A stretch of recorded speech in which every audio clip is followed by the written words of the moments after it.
ออกค้าเมื่อสงค่าพี่น้องในซุมโฮมอ้อยก่อใต้ดาสุนไหลสุนเป็นคนเฮาในค่ะเนาะในชมรมเพิ่นไทยเพื่อสิทธิมนุษยชนในค่ะเนาะเมื่อในก็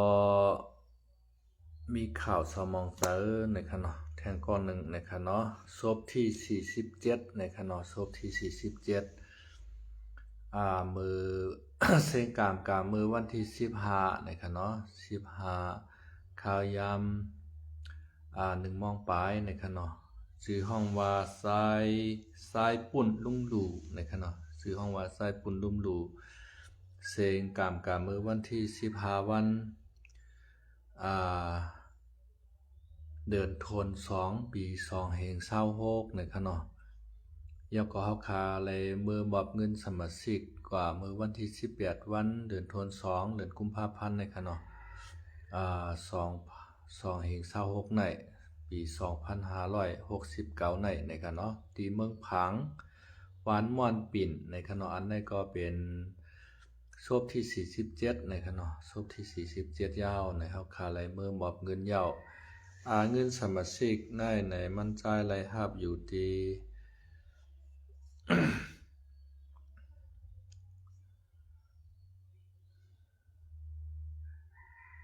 93,197 บาทนะครับเนาะรายรับเงินสมาชิก93,197 บาทนะครับเนาะแล้วก็เข้าสมาชิกมามื้อวันที่15วันค่ะเนาะ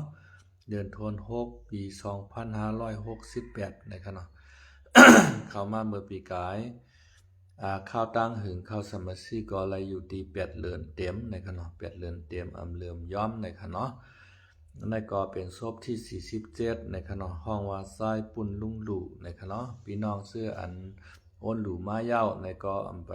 ตับอ้นหลู่แท่งค่ะเนาะอันปลาไหลอ้นหลู่ในก็พอยินข่าวเย้าในก็ให้อ้นหลู่มาเสกำในค่ะเนาะในก็ป่นมาหลายๆวันเอาคาในเอาคามือมอบในคณะเฮาคามือมอบจะมือวันที่18ค่ะเนาะเมื่อวันที่18วันเดือนธันวาคมปี2526ค่ะเนาะ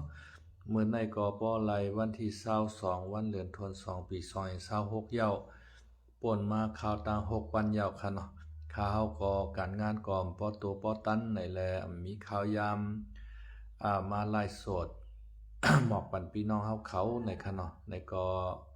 ศพที่47ในค่ะเนาะพี่น้องก็ไหลไปไหลโอนมาในก็แคนต่อโอนมาสิกรรมในค่ะเนาะในปักเปิงสมาชิกเฮาคาในค่ะเนาะเฮาคาได้รับอายุ7ขวบต่อถึง75ในค่ะเนาะ7ขวบต่อถึง75ก้อยกาป้ออายุไปถึง60นั่นในให้เขาจอมกัน2เกาะในค่ะเนาะก็อันมารับเงินสมาชิกนั้นก็ติไลเข้าป้าในค่ะเนาะพอมาเขาก็เหลียวในเข้าคารับในค่ะเนาะก็เปิว่าก็อันมารับเงินนั้นมีในแลเฮาขามจังรับเฮาคาติรับ2เกาะ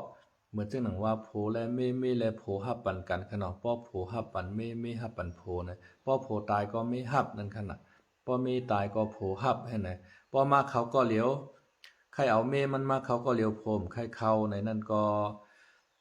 มันมีคนรับจอมในแหละจังรับในค่ะเนาะสังเจอว่าไรรับกว่ามีไผล่าในก็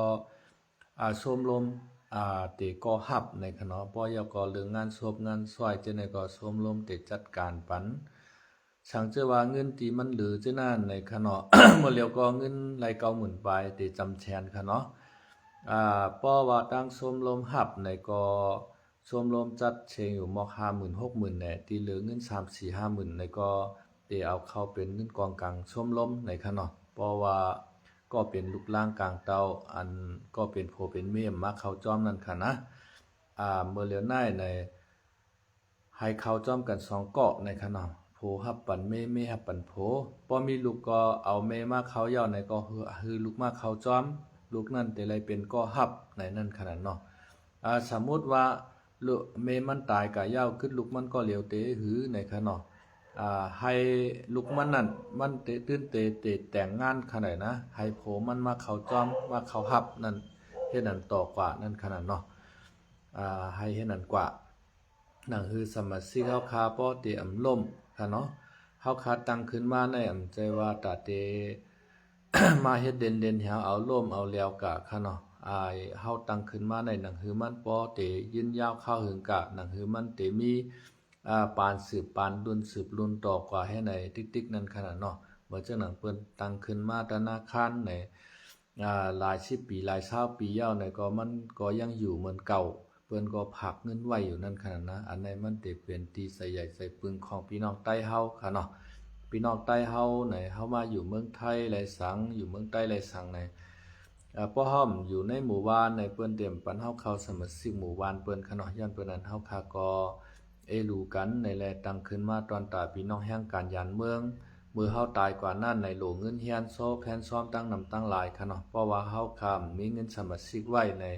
ตาติเฮ็ดติเฮียนปันกันในก็มันก็เป็นหยาบเต้ๆค่ะเนาะกาปานโมเลียวในอำแต้มกว่า 50,000 ค่ะเนาะป้อเฮียนโซเฮียนซ้อมในค่ะเนาะเฮียนป้อหลีป้อหายในหมอก 50,000 ในค่ะเพราะว่าเฮียนเข้มๆแหลบๆก็เซิง 7-80,000 เป็นแสนปุ่นค่ะเนาะนั่นค่ะย้อนเปิ้นได้เฮาขาดตั้งขึ้นมาตอนตาพี่น้องเฮาเขาป้อเตมีตีใจใหญ่ใจปึงมือเงินกวนสุดท้าย เพราะว่าเฮาขาดตายมาในฮักกันหนาในก็มันก็ปันกันไรค่ะเงิน40,000 40,000ในเนาะเฮาเป็นพี่น้องกันในปอเฮาตายเอา1ก้อนใน ก่อนมีเงินนำนั่นค่ะ แต่ไรเฮ็ดเฮียนปันก่อนมีเงินเนี่ยมันใครจ้อยมันจางจ้อยมันมีเงินค่ะเนาะมันเป็นเช่นนั้นก้อยกาเพราะว่าเฮามีเงินกวนสมาชิกไว้ในมันก็ได้รักษารวมใจเฮาก็แทงตั้งหนึ่งนั่นขนาดเนาะเดี๋ยวก็เฮาคาฮับ7ครบต่อถึงอายุ75สังเจอว่าอายุ60ขึ้นกาต่อถึง75ในให้ลูกล่างเขาจอม2เกาะในค่ะเนาะป้อไข่ขาวในก้นเท้าในป้อว่าอายุ60กว่าผู้น้าวในให้ลูกล่างในเขาจอม2เกาะโฮมกันเป็น3เกาะนะครับเนาะแล้วก็ปักเปิงสมาชิกเฮาคาในช่างเจอว่าใส่3ศพทับกันยาวในป้อศพที่4มาทับในก็เฮาคาติดตัดเป็นจากลูกจุ้มสมาชิกกว่าในคะเนาะอันในก็รายเฮ็ดปักเปิงมันมาจะมือเฮาคาก่อตั้งมาจะมือปี2020พุ่นค่ะเนาะเมื่อเร็วก็ป้อปี2026ในป้อมีข่าวตั้ง6ปีเย้าในค่ะเนาะอันในป้อนายเฮาคาคุณพิพัฒน์บุญเย็นค่ะเนาะพลตำรวจพลตำรวจโทค่ะเนาะคุณพิพัฒน์บุญเย็นเฮาคาละเฮ็ดมาไว้ปันจะเมื่อปี2020ปุ่นในค่ะเนาะปักเปิงสมาชิกจะปนากิจเฮาผู้ที่ใส่ครบ3ศพค่ะเนาะศพที่4ขึ้นมาตายทับหน้าในอันในตัดฉิดกว่าเป็นอัตโนมัติในค่ะเนาะแล้วก็ซ้ำแทงป้อใช้เงินปกป้องชมรม1ปี100วัตนั่นป้อ2ปีทับกันใส่ในก็อันในก็ตัดสิทธิ์เหมือนกันในค่ะเนาะเป็นสมาชิกตัดสิทธิ์ออกจากเป็นสมาชิกกว่าในคณะในก็อย่าไปลงอย่าไปลืมเฮาก็ติดตามกลุ่มค่ะเนาะเฮาคาได้ตั้งมาไว้ปันกลุ่มสมาชิกเฮาสายสันชายในสายปุงเยี่ยงในสายไสประการสายเมืองเป้าจังในค่ะเนาะแต่มีอยู่หลายๆกลุ่มค่ะเนาะให้ติดตามกลุ่มกันอยู่ในกลุ่มเฮาก็อย่าไปนอนรับในกลุ่มค่ะเนาะเพราะว่าเฮาคามีคนตายมาในเฮาคาได้แจ้งเตือนเข้ากันในกลุ่มนั้นค่ะเนาะเมื่อในศพที่กันนั่นกันนายเฮาคาลงมาเย้าแคนต่ออ้นดูมาเสกรรมในศักดิ์ศรีหลักฐานก้นตายและสังไว้แจ้งการตายและสังค่ะเนาะไว้สมาชิกและสังในวัดประจำตัวและสังในเฮาคาได้ส่งลงจอมกันหมดค่ะเนาะ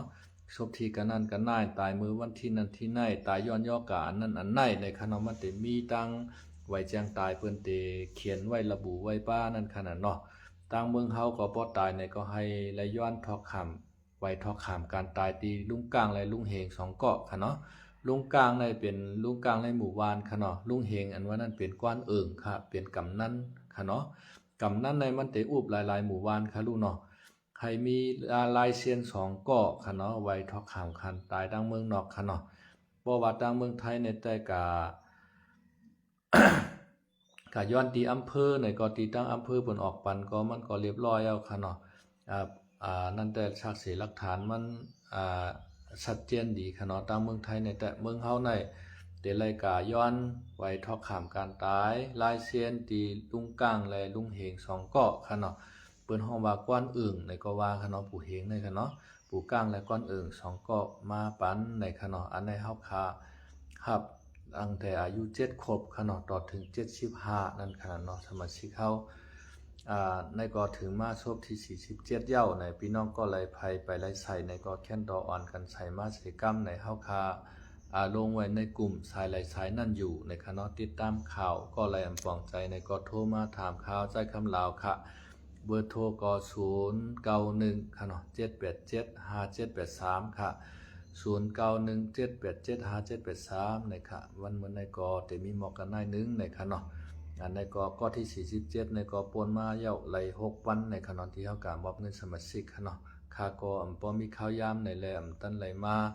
ออกไลฟ์สดปืนเผาบันพี่น้องเขาเนื้อ Facebook เนื้อออนไลน์ค่ะเนาะก็กาตั้งในกลุ่มสมาชิกเฮาค่ะแต่ก็แจ้งลงกว่าจะมื้อวันที่18ปุ่นเนาะค่ะเนาะเอาค่ะไม่ชงค่ะให้กูก็กูเจ้าอยู่ลีกินหวานให้อยู่ลีมีเงินให้หางลีกึกปึ้นให้นอนหลับพันดีกันกูก็กูควรเสกรรมนะครับไม่ชงค่ะ